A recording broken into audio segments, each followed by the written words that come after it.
Good morning. In our time from Seattle, Washington, it's 10 after 10 a.m. Cyber Power of Tigray have multiple, not multiple people, at least four people from Tegaru Professional Network Leadership. So please introduce yourself today to discuss about time for peace from Tegaru Professional Network with Cyber Power of Tigray. Welcome to Cyber Power of Tigray. I Thank you, will start, brother. I will start with Mr. Hayalam. Please introduce yourself once again, and then we'll go to everyone.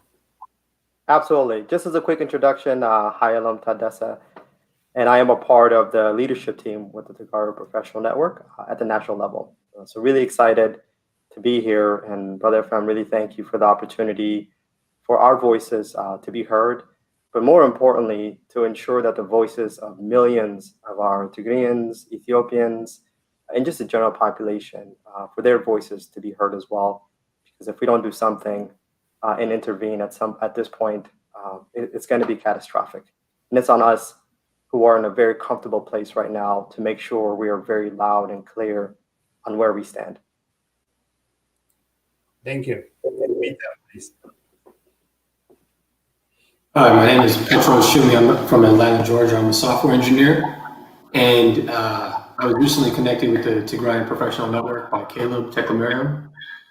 And I think, just piggybacking off of what Hylam said, the issue that is facing Ethiopia and especially Tigray right now is not unprecedented. It's happened historically, and it's important that we frame the conversation in a way that really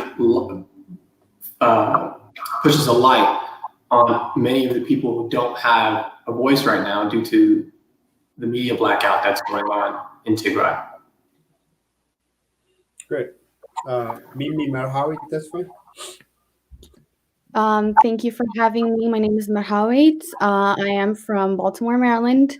I'm also in the leadership team for TPN. Thank you for having us. I wish we were meeting in a completely different situation, but unfortunately, we have to address this and talk about this, especially because we have to set the narrative, right? And we have the power to do so as Ethio-Americans here in the United States and everywhere else. So this is definitely an important conversation to have, and I am happy to be here. Thank you. Okay. Thank you. Hannah? Hi, everybody. Efrem, thank you so much for having me on the show. My name is Hannah Ruta from the Uprooted podcast, and I am a member of TPN, not on the leadership team, but member from the Denver community. Thank you so much. Welcome to Cyber Power of Tigray. As you all know, right now our country, Ethiopia, is in danger condition. It's the Prime Minister has declared an official speech on Ethiopian corporation TV that he will be bombing the people of Tigray. So before discussing about the war declaration against Tigray people, let's talk about how the Prime Minister Abiy Ahmed came to the power. Since you guys know about the elections, about the process and the democratic conditions, the transition, and all kind of stuff, how do you guys think that Ethiopia was in the before 3 years and then after 3 years? Mr. Hayalam, please. Yeah, and I would love Brother Petros to actually chime in on this one as well, because I think politically he's much closer to this. I'm seeing this from a distance. I think for even prior to the 3 years, we've had decades of peace in Ethiopia. And there were various democratic elections that took place, all of them of which were legitimate. And we had peace. We had some of the strongest economic growth. GDP within Ethiopia was one of the highest consistently for at least a 10+ year, setting records, because we were seeing an explosion of growth, both from not not only from an agricultural perspective, but there were significant investments that were coming to Ethiopia. And there's opportunity, or has been opportunities, for at least for people to kind of make it into the middle class and give them a chance to grow and take advantage of the growth that Ethiopia has been getting.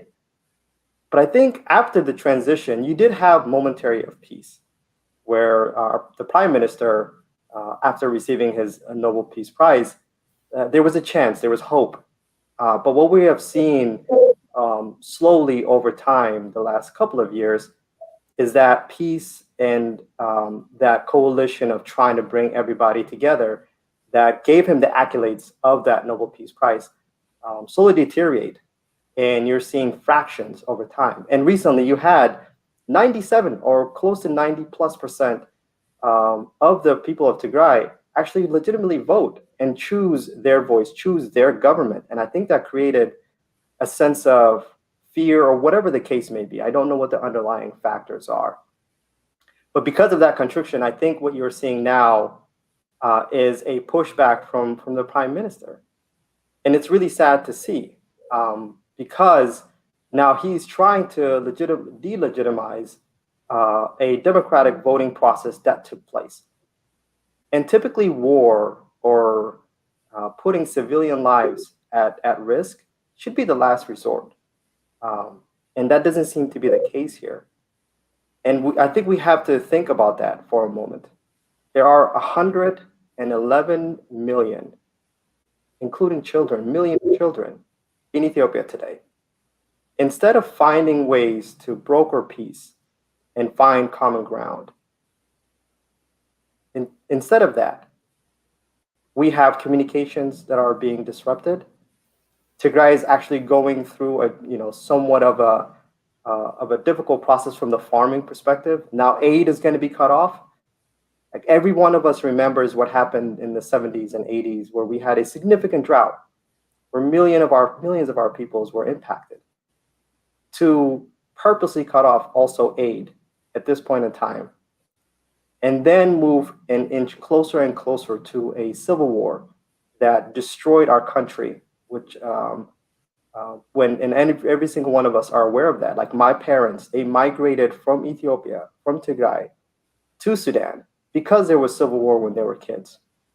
The fact that we are not reminded of that moment right now, and that we're going to go through that process again with weapons that are significantly worse than what we had at that time. To me, that shows that our people have not learned, that we have forgotten what it means to be one with each other. Rather, we are choosing power over peace. We are choosing power over the safety of our children. To me, that matters more than anything.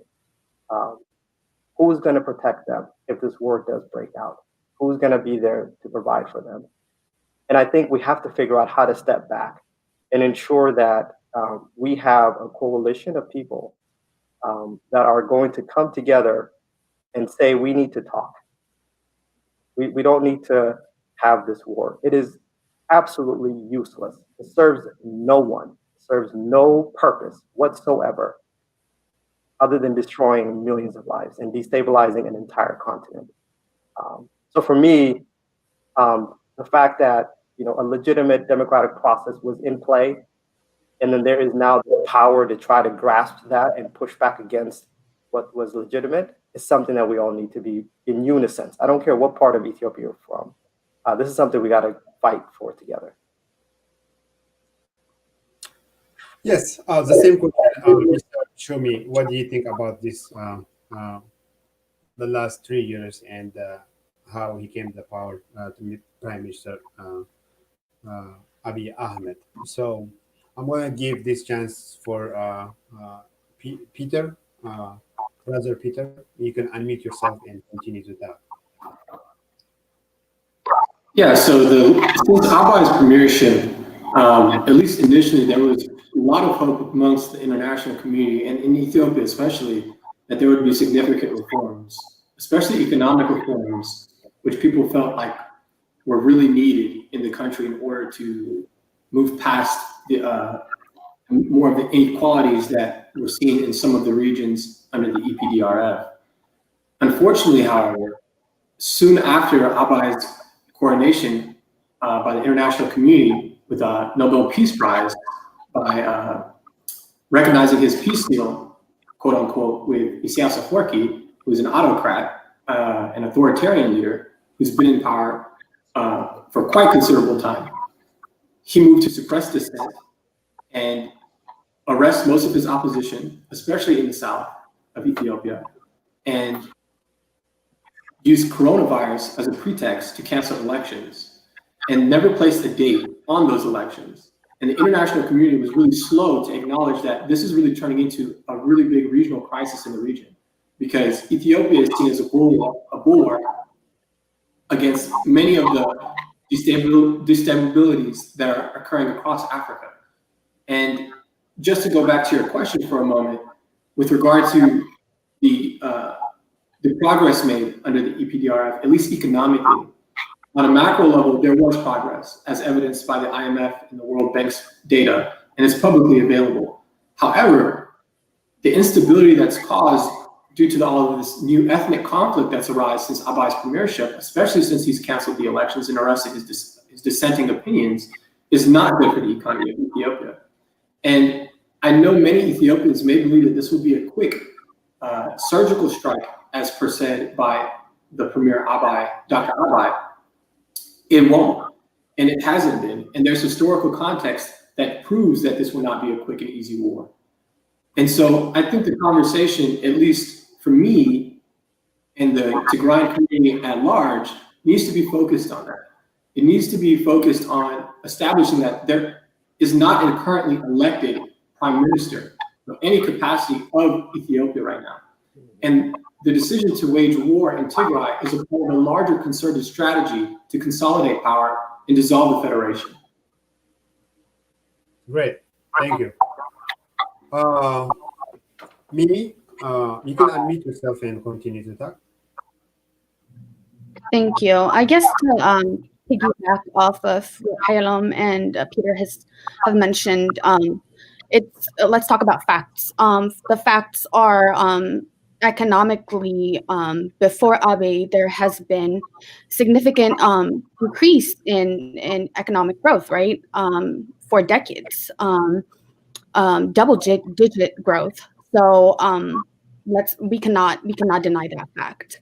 But the last 3 years have been very, very chaotic for almost all nations and nationalities in Ethiopia, right? Especially southern cities and nations. I think it's important to note that there has been a lot of displacement, internal displacements, a record high. I think it was the numbers, if I'm not mistaken, about 3 million people have been displaced internally, which is crazy to me. This shows like the ethnic conflict that we have currently is ridiculous. The amount of hate we're harboring against one another is ridiculous. And it's what is it that's driving us to do this? I think we really need to address that and talk about that. Also, the fact that people are saying that this war is waged against TPLF. This has nothing to do with the people of Tigray or the people in Ethiopia. It's not going to affect anybody. I think that's really being blind to the facts. The facts are TPLF is equipped with, well, they claim that they're equipped as much as possible as the federal is, right? The federal government is. So the effect of it, the amount of people that are going to be hurt by this it's immense, right? So I think we really need to talk about that. And also, Ethiopia plays a really big role in the stability of Horn of Africa, right? For years, Ethiopia has played a really big part in keeping Somalia safe, Djibouti safe, all the countries that are in the Horn of Africa. So this is going to affect the peace of Horn of Africa at a larger scale, not just Ethiopia, not just Tigray. So I think we really need to address this fact. These are the facts. We cannot deny this. Yeah, that's all I have to say. Okay, great. Hannah, you can unmute yourself and please continue to talk. All right. First off, I'm sorry for the background. I forgot to mention I am at the coffee shop. So, with that said, I would like to just point out what everyone is talking about, and I want to make it plain. Let's talk plain English for people who do not like follow the politics, for people who do not necessarily involve themselves in all of the details. What happened in Ethiopia is typical that's happened all over the globe. This is literally straight out of the oppression playbook. Okay. When Meles passed away, there was a power vacuum in the country because he had been in leadership for so long. That seat was now up for grabs. It is no coincidence that the person who went after that seat was not even the highly elected official that anyone thought would get that seat, and our people have been criticizing that from the beginning. But because we always put Ethiopia first, we're going to try to stabilize the country. What we have seen time and time again from this Nobel Peace Prize winner has been small, passive aggressive stroking of the flames. The conflict between these ethnic groups has been there. We haven't fully even healed from the first war. Our parents, those of us who are diaspora, will tell you the remnants of that war are still here. They're still live. Our people are still healing from that in multiple different ways. That is why we are so active and so loud about not wanting war. Because if 30 years later we're still healing from that, there's a problem. We actually know the detriment, like the whole idea of even having civil unrest. It's horrible for our people, but it will literally destabilize Africa. It will, because we are the linchpin. So if you don't care about the humanity of people, everyday people who look like you, might not speak the same language, but we look like you, and you don't care when they want to kill us, it's only a matter of time between that same rhetoric will be turned around on everyone else. So this is why this is a dangerous situation. I don't remember exactly how the quote is, but oppression anywhere is a threat to justice everywhere, and we cannot turn our back on the people right now. Great. So, as you all know, the genocide that took place in Rwanda is not a long time ago. Uh, so, what's the measurement that he took? We can call this war is a genocide. What do you guys have heard or seen for Tigray people? I've heard multiple things. The people are leveling because of they are Tigrayanis as a terrorist. Because they are Tigrayanis, they've been restricted and been house arrest from Ministry of Defense and other places. And also, there are other things that they have done. We had the desert Locosta, and the government, instead of talking in Tigrinya to encourage the people to fight Locust Deserta, he speak Tigrinya to send them a bomb. There are a lot of things. What do you guys? How do you guys explain this is a genocide like Rwanda? I will go back to Mr. Hayalom again, and I will go around. You can unmute yourself. Absolutely. So certainly, genocide is defined after the fact, right? I forget the rule of measurement, but a certain number of ethnic or group of people have to be killed in order for it to be defined as genocide. And we've seen this happen all across the world. Syria is the latest example of that, where you had a dictator literally wiping out his own people, and look what has happened there. I don't think we need to wait to define whether it's a genocide or not. You have to see, as Brother Petros was saying, the erosion of dissent, right? When people are dissenting and they're being jailed, or when they're being, ID'd, and if you belong to a certain group, you're going to be treated one way or the other. I think my biggest fear is, before we define whether we're in genocide or not, like, we shouldn't even get there. Are we at a genocide yet? No. Are we in the process of getting there? Yes. So when this war does take place and it becomes a true, full, civil war, then genocide will happen. And when we think about genocide, it's typically one side wiping out the other. What Hannah was mentioned earlier is really important for us to think about. You know, if this continues to proceed at the pace that it is, genocide is going to happen on both sides. If the war happens, Amaras are going to die at the same pace as Tigrayans. Oromos are going to die at the same pace as Tigrayans. It doesn't matter. Blood is going to be spilled. Millions of people on both sides are going to die, right? And so, you know, for us, we have to be cognizant of that. Like, this is happening all around us. You see what has happened in Libya. So this isn't something where we have to go back in history, even to Rwanda. There are things that just happened recently that are right in front of us where we are seeing an entire region destabilized. People dying at an incredible rapid pace. We recently did some math. If you take Syria and you apply the population of Syria to Ethiopia, which is a 7-time difference, and you look at how many children died in Syria, over 200,000 kids in Ethiopia are going to die if this war happens. It's plain, it's simple. 200, and that's just kids, babies, right? That doesn't include teenagers. That doesn't include adults. Forget money. Forget politics. Forget, you know, government institutions. Put all that to the side. That is meaningless. If the people are not there, you have no government, right? You have no currency. You have no economics. And that's where we're headed right now. And that's what we need to prevent above all else. And to me, that's what I keep thinking about. Like, my grandmother is there right now, right? I have my uncles are there right now. Yes, myself and my siblings, we're here in the States and we're safe. I cannot call my grandmother right now. I want to reach out to her. I cannot call my uncle. I have no idea what's wrong. I don't know what has happened to them. I don't know how they are today right now. I cannot pick up the phone call and call them. I cannot go on Facebook and check on them. Like, that's the reality we are in right now. Let alone my nieces and nephews. And I think that's where we need to go to. We need to have this conversation at the human level, like the lives that are right in front of us. And so, Brother Ephraim, genocide, are we there? No, because we don't meet the definition of a genocide. But this is going to be much worse than a genocide because both sides are going to die at an incredible pace.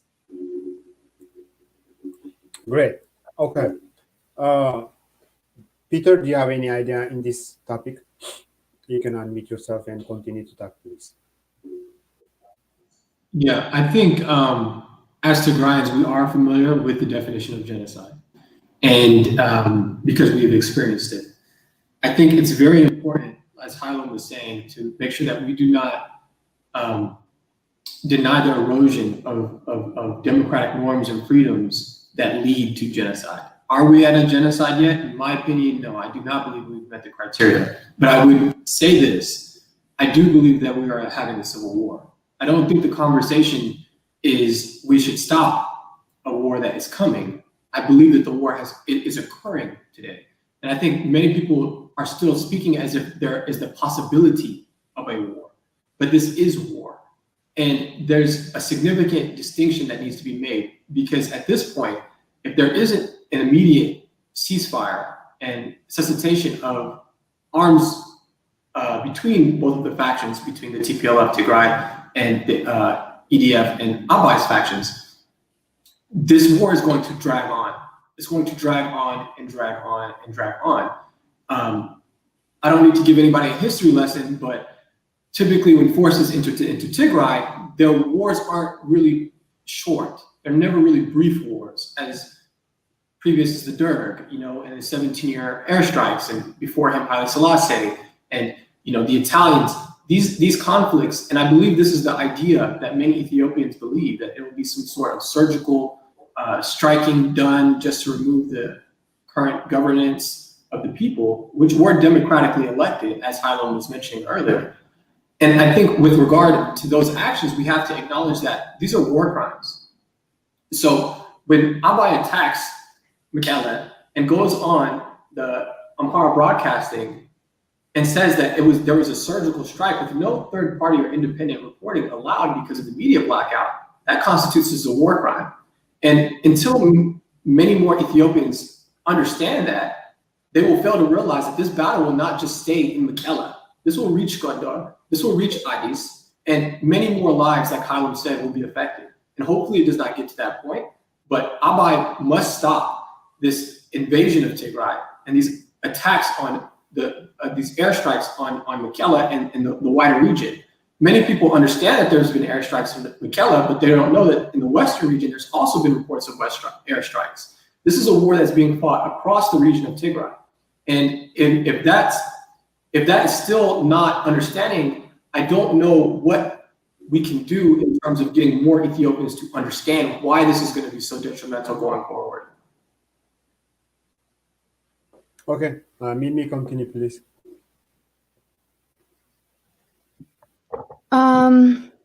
The idea of this being a genocide, it could be subjective. Some people might say it is a genocide, label it as genocide, and some people might not. But are the people of Tigray and Tegaru being targeted? Yes, that's a fact, right? How? Let's look at the series of events, right? Within the past 3 years, what has happened? Roadblocks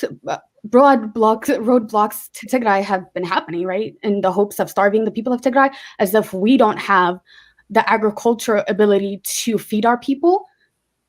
That's ridiculous. Coronavirus outbreaks and COVID response, nothing. There has been nothing, no help from the federal government to the Tigray, to the regional government, right? From the federal government to the regional government. That is targeting Tigray people, right? Or Tigray as a state in general. The locust outbreak, the fact that the federal government does not even want to recognize what's happening in Tigray and the rest of the country. The locust outbreak is gonna starve millions of people in Ethiopia, right? And we are being intentionally blocked from helping our people, helping our farmers. So I understand the narrative people are trying to sell in terms of like, is this a genocide? Are we targeting the people of Tigray? But at the same time, I don't think that's really, whether we want to label it as genocide or not, I don't think it's important. But really, let's look at what's happening and what has happened in terms of pattern. We are being targeted. The people of Tigray are being targeted. So what can we do about that now? How are we going to voice what's happening in Ethiopia right now? That should be the concern, not necessarily is this a genocide or not? I don't know if that makes sense. Yeah.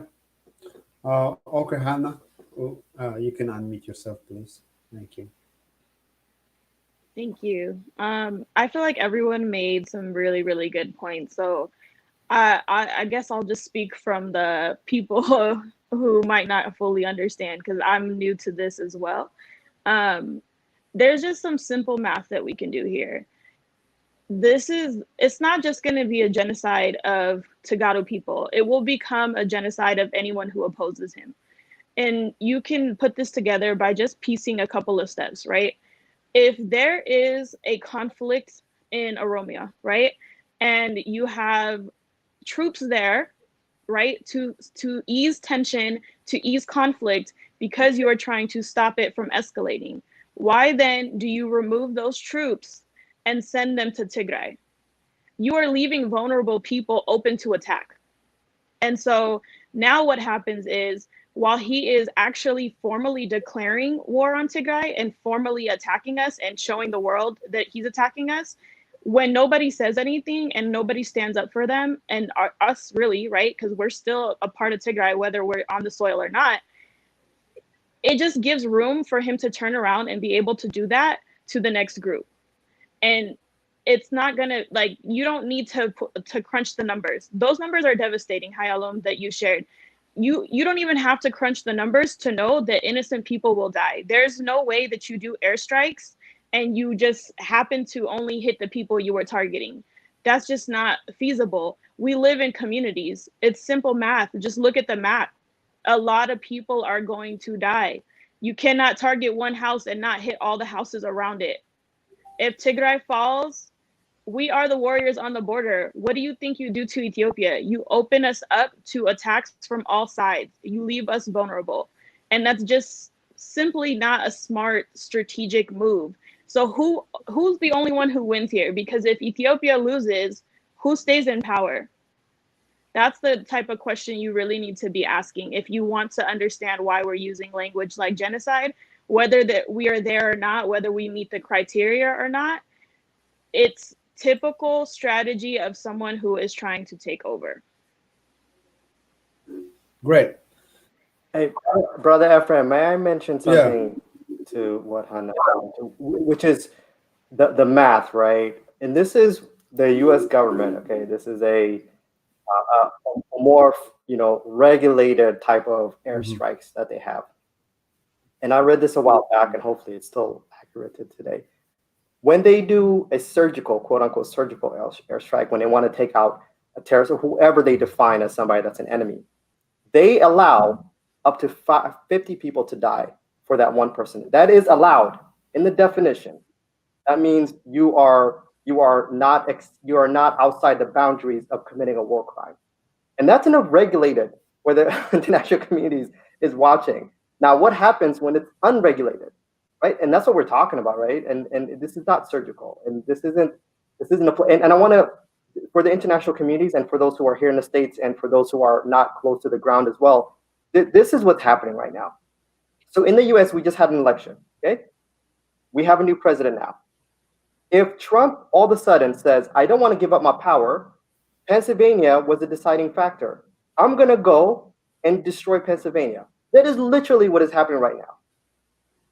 If you want to simplify if you just want to simplify it just to the root level and not get into the complexities of how politics play, that's pretty much what's happening. Tigray is a state within the orb of Ethiopia, within the larger structure of Ethiopia. And you had one side decide who they want to be their next leader, which is then eventually going to impact how the federal structure is going to operate. That's literally what's happening. Is if Trump decided all of a sudden, now Pennsylvania is the one that is taking power away from me. I want to maintain power, so I'm going to take out Pennsylvania. What would the international community do? Are they going to sit idly? They're going to intervene. So why have they not intervened in the same accord? And this is a message for, I would say, for other governments. Typically, when brown lives are at stake, we just watch and we respond after the fact, right? What happened between Russia and Georgia? Like, they intervened. Whether they were successful or not, it doesn't matter. But they intervened, right? They tried to broker peace. Why are they not paying attention at the same rate when it comes to brown and black lives across the world? And I think that's to me, in my mind, it comes to that level of simplicity, right? That's what's happening. If Trump was to go after Pennsylvania because he lost power, how would the world respond to that? And we need to have that kind of thinking, right? And our people who are trying to choose one side, I'm with Abe, I'm with this, that has to stop. All of your families are going to be impacted. I don't care if you're on his side. If you do not protect his power, you will be next, as Mimi was saying earlier. And I think that's what we got to figure out is we got to catch up now before it becomes too late and at a point of no return. Great. That's a good point. Thank you, Brother Hayalam. Okay, my next question is, what is your message for the international communities like Human Rights Watch, congressmen, senators? If this is happening, they need to act now and they need to stop now, right? So your message for the international community. I'm going to start from Hannah now and then go back, since I don't want her to run out of words. Okay, go ahead, Hannah.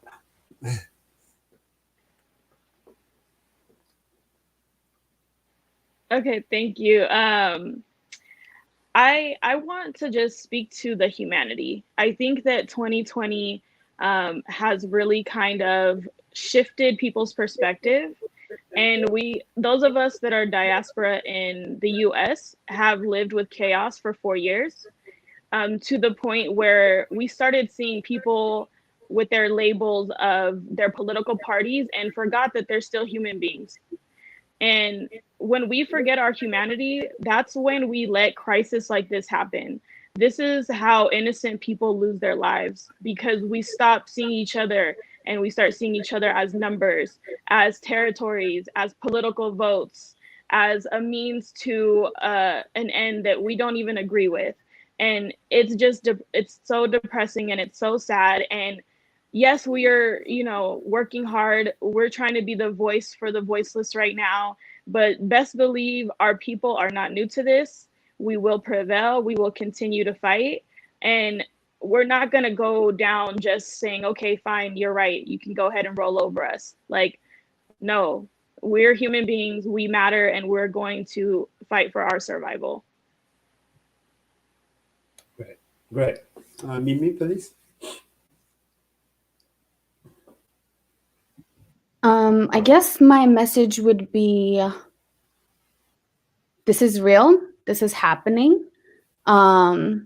This is in the midst of coronavirus, a pandemic, locust outbreaks, prediction of starvation and famine. Not a great place to have any type of conflict, right? We're not in any space to have any type of conflict with anybody, let alone our own country, if that makes sense. I think it's important to raise awareness. I encourage everybody to use their platform, speak up. And I'm not saying defend a specific political party. I'm saying don't ignore this. This is going to impact everybody in the Horn of Africa. So I would say use your platform, say something, reach out to your representatives. This is the day and age of social media. That's what we're using right now. That's what I mean when I say use the platform, demonstrate, help in our fundraising efforts, to help our country. So I would encourage everybody to participate and say something and use their voices. Great. Thank you. Please unmute yourself, Peter, and continue to talk. Yeah, with respect to the international community, I know many people had very high hopes for the premiership of Obai and his reform policy, at least initially. I would say this though, there needs to be an immediate ceasefire between the TPLF, Tigray, and the EDF, and that needs to come from pressure from the international community. It's still not too late to keep Ethiopia from dissolving and disintegrating across the board. And there needs to be calls for a transitional government, and elections need to have a date, and there needs to be international observers present during those elections throughout the country, not only Tigray, not only Amhara or Oromia, but everywhere. And I would go so far as to say that I don't believe that Abai can continue to lead the country effectively as a premier without any dissent or any other opposing voices. The political prisoners that were released upon his premiership have now been rearrested, many of the main ones. Without getting into specific names as for right now. And that needs to be focused on by the international community. There's extreme chance that this will spiral way far out of Mekelle and across the Horn and destabilize the region even further.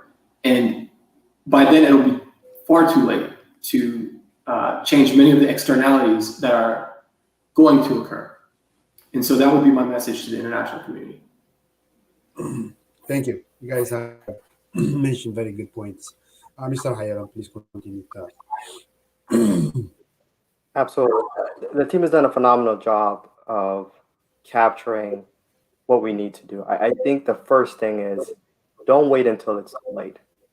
We've seen this again and again and again recently in the Middle East. We've seen it in Europe. We've seen it in other parts of the Horn of Africa. So for those of you who are in powerful positions that can intervene, don't wait until it's too late. That's what you've done historically. You have the opportunity now to address it. And we as a group have actually come up with 6 things that we actually want. The first thing is what Brother Petrus was saying, which is we need an immediate cessation of fire. That's step number 1. We have to stop that. The second thing is we need them to bring the different coalitions together for discourse. They have to talk through this, right? It's not going to be solved in the battlefield. It's just not.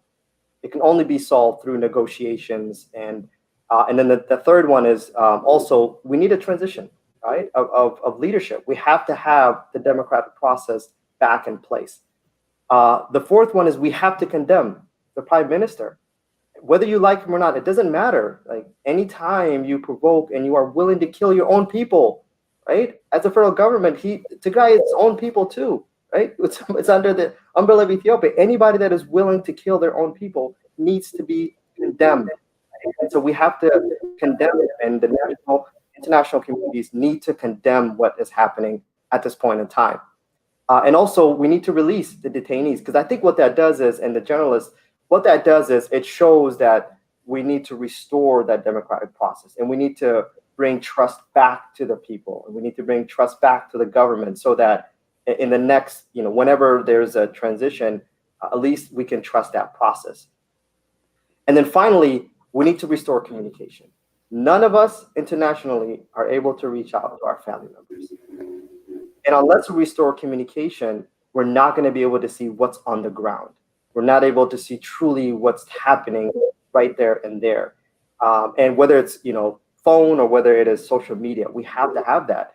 And then finally, we need within that, we need to ensure that essential, food or whatever it is that the people need, we have to ensure that that is getting to the people.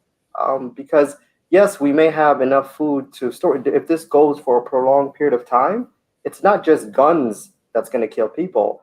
It's the lack of resources that's also now going to kill people, whether it's medical or whether it's food. And so we just have to make sure and think about the people first and foremost. So those are the 6 things that we really want our not only our international leaders, but also our local senators and congressmen to intervene and ensure these 6 things are addressed. Great. Okay. At the end, what I would like to ask you is, we before we concluded our discussion, what's your message for the youth? What's your message for the diaspora? What's your message for Ethiopians? Maybe something that we didn't mention in our discussion. If you do have something to say, I will give you a couple of minutes for each of you to say something, and then we'll conclude our discussion. I can start maybe from Mimi now and back and forth. Yeah, sure. I guess I would say we are making moves as the diaspora here. Within the last few days, I have gotten so many messages, so many posts, so many movements, so many documents of what type of letters we need to send to the senators, to international community, right? And I just want us to keep using this momentum, right?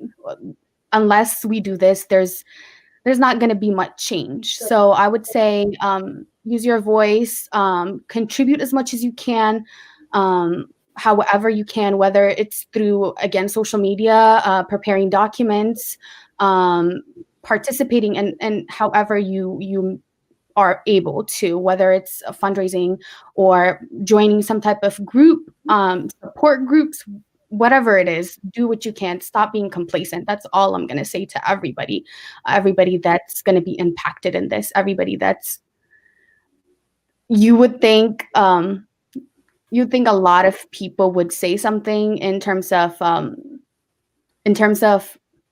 I'm not even gonna attack people, but I would say just continue to use your voice and stop being complacent. That's all. Great. So it's ladies first. Hannah will be on the next. Oops, she's gone. Right, Hannah, you can unmute yourself, Hannah, and you can start talking. Hannah, you can unmute yourself. I think she's having internet connection problems. Yeah, I think it looks like she's having. You can continue, and then we can go back to Hannah.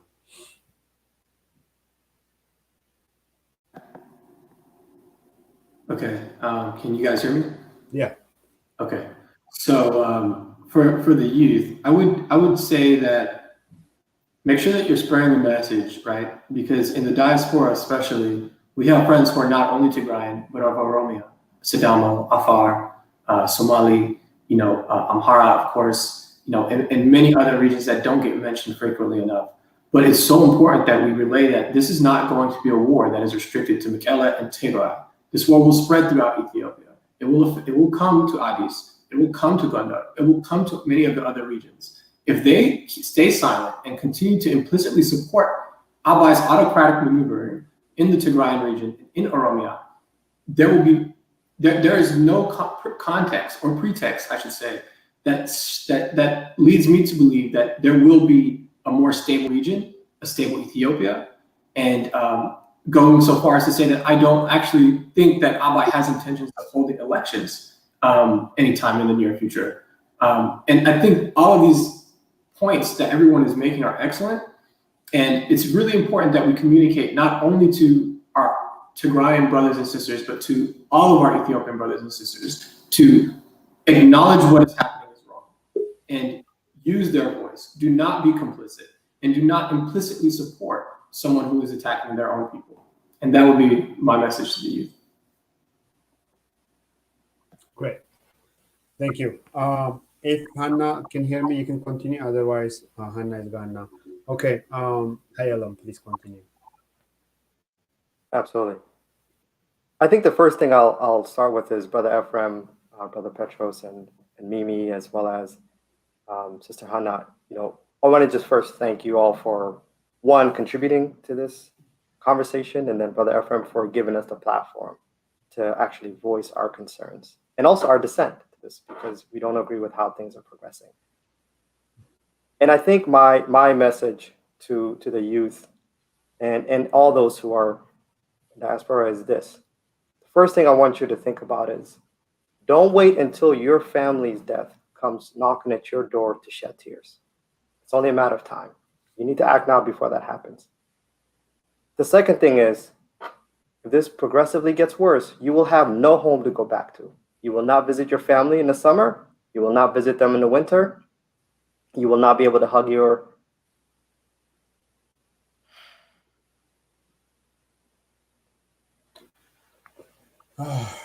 I know you are very emotional. We all are. So you won't have your grandmother to hug, or your niece, or your nephew. They won't exist if this continues. I don't care what part of Ethiopia you're from. They will not exist. And that's where we're going. And so if you are idly waiting right now, that is what you're risking. Okay? You will have no home, no family to see. So it's on you right now to act and to spread the message, whatever means. If you were here in the States or around the world and you were activated by the Black Lives Matter movement and the social injustice that we have been facing here in the States, you have to be equally, if not more, activated now to ensure that you prevent this, because this is going to be widespread.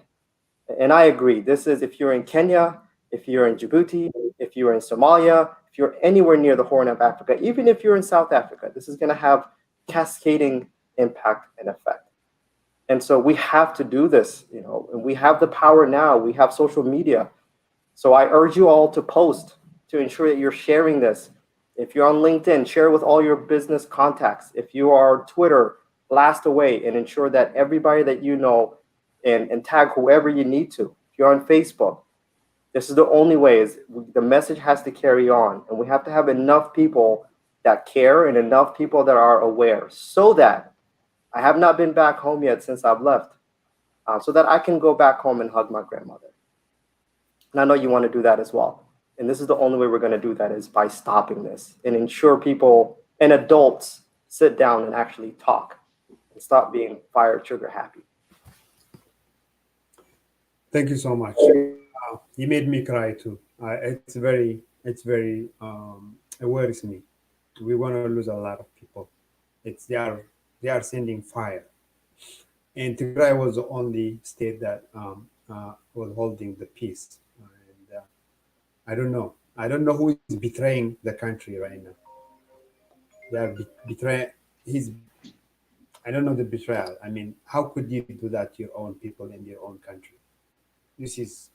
We lost a lot of soldiers, Ethiopians, to make this happen. I mean, to to change the political situation from Mengistu Haile Mariam. We lost more than 100,000 people and 60,000 people disabled soldiers. And we have shown a lot of development, but now it's everything is destroying. People are dying. So I know it's very sad and it's very touching situation.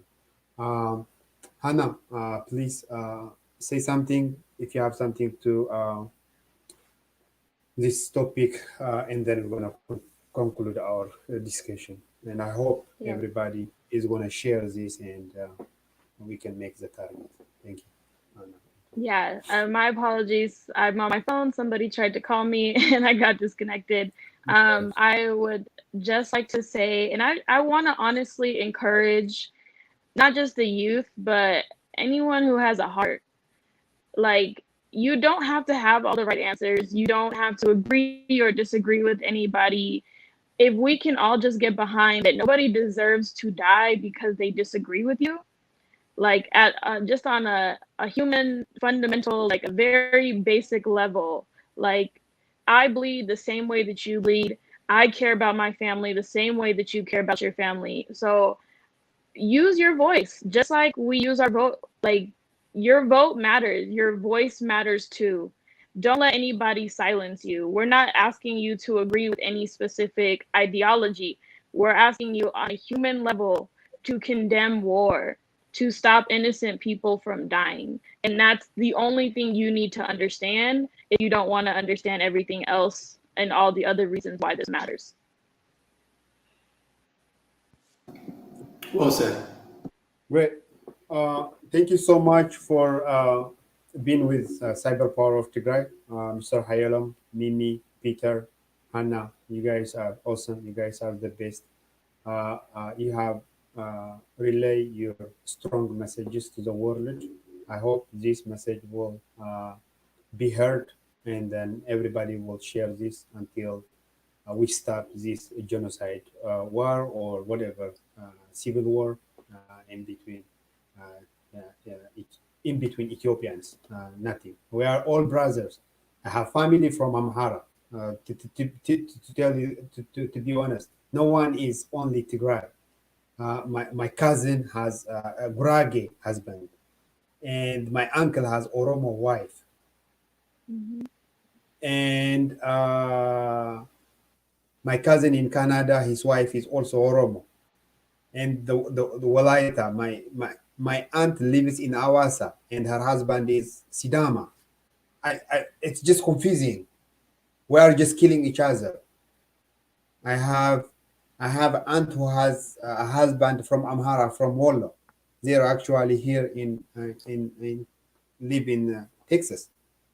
We are all related. We are all. No one is like, I mean, this is crazy. This guy needs to go to. He needs to have some psychiatrist or something. This is crazy. This is what happened in the First World War. Hitler killed a lot of people because he hate the Jewish. But he cannot destroy them. Ethiopia fight with Eritrea to destroy Eritrea, but Eritrea still exists. He cannot just destroy people. And Ephraim, just really quickly, I think you touch on a really good point where you say that there's a lot of interregional marriages and family members, and this is a war not only on Tigray, but it's a war on Ethiopia. And maybe you don't agree with that it's a war on Tigray, and maybe you do believe it's only a war on TPLF. But if you still understand the mechanisms that the war has been, that Abai has used to declare war, you would understand that this is not going to be restricted to Tigray, and it hasn't been restricted to Tigray if you're actually observing the events on the ground in Ethiopia. And this takes actual work. And I think a lot of people, especially in the diaspora, are intellectually lazy, and they don't actually want to do the work on understanding what's going on over there because they're comfortable over here. And this was me not too many years ago. And it's not that you can't figure out what's going on, it's that you don't really want to. And I think now there's no more time to continue to behave that way. We're all older now. If you are a part of the diaspora, you are a child of war. You are a child of the war that preceded this war. And there will be far more long-term repercussions, psychological repercussions on the people of Ethiopia as a whole, not just Tigray. So I would like that Ethiopians entirely understand that. And they're able to recognize that this is not just focused on one region, and it will not be restricted to one region. Exactly. I think we need to have a 1 minute discussion on this thing. If you guys need to maybe emphasize some important pointers, because this war is against Ethiopia, not only in one region. That's true. So we need to stop. Why are they going to fight Tigray people? Because Tigray people is also was born or have relation with marriage or different things with other Ethiopians. So this war is crazy, and we need to stop this war. Anyone wants to say something? Otherwise, okay, Hannah. Yeah, I'd like to say, I think, Peter, you bring up very good points. It's also a psychological warfare. And from you mentioned that too. I think Abby does need some therapy, and I did study psychology, so I'm willing to assist. It is a psychological warfare. If you don't think you're going to be affected because you're not getting shot at, because you're not going to literally die, your people will, your language will, your culture will, where you come from will. When you lose your history, when you lose your understanding of your identity, when you reject it, when you turn your back on it, then who will come to your defense when somebody is actually attacking you physically? The people who are from your community, from your culture, are the first people to defend you at all times. The first people that even signed up to support me on my podcast endeavor was TPN, was the Tegaru community. And I wouldn't, be able to do the things that I'm doing without that support. So who are we to turn our backs on the very people who survived the first war, brought us to safety, brought us to other countries where we could have the space to survive and to thrive and to get mentally well and to figure just how to live in this life peacefully? How do we then turn our back on those very people who sacrifice everything for us? That's why I keep saying, let's get back to the humanity of this. Because if you don't understand that, then you truly are lost. And that's why our parents always say that. That's why all the abeti, all our elders are always saying we lost our children. It's not because we're physically lost. It's because we lost what our identity is. And this is your time to reclaim it. This is your time, whether you have been a supporter, whether you have not of your country, this is your time to make a stance. And we did this year with this country, with all of the Black Lives Matter protests. If we can understand that on the fundamental level, if we could stand up for those protests in this country because it directly impacts us, then we are surely able to do that in a country that we're actually from. And do not forget where you came from. Good point. Thank you. Any idea? Yeah, go ahead. I think the only last comment I will have is when you think about the people of Ethiopia, we are very spiritual people, right? Very passionate and very religious as well. The tenets of our religion, whether it's Christianity or whether it's Islam or what have you, there is one fundamental thing that's in there. It's a part of the commandments, right? When Christ said that all the 10 commandments come down to one thing. Love God with all your heart and with all your mind, and love your neighbor as you love yourself. That is it. Everything else, that's what it comes down to. And I like how the conversation is now coming back to that. Like, we are each other's neighbors. We are each other's family members, close or distant. And for those of you, I've seen a lot of messages where you are cheering on and pushing for this fight to continue. then you can no longer consider yourself as a part of that religious orb, because you are foregoing the one fundamental thing that was left for us to follow. Love yourself. Love your neighbor as you love yourself. And I think that's what it also comes down to, is the fact that we are all, the people who are cheering on for this to continue, like, you are literally saying that you're okay with this. And you're going to have to answer for this. Maybe not in this time, in this world, but one day you're going to have to answer for that. And so blood is going to be on the hands of anyone who is okay with this, or anyone who knows and is just sitting on the sideline. So I just want us all to kind of really think about that. Let's go back to the tenets of what our parents taught us, right? What we learned when we were kids. And that's what we're forgetting right now, is we have chosen side and forgotten to love our neighbor. Good point. Thank you. Okay. If Mimi, I just wanted to go back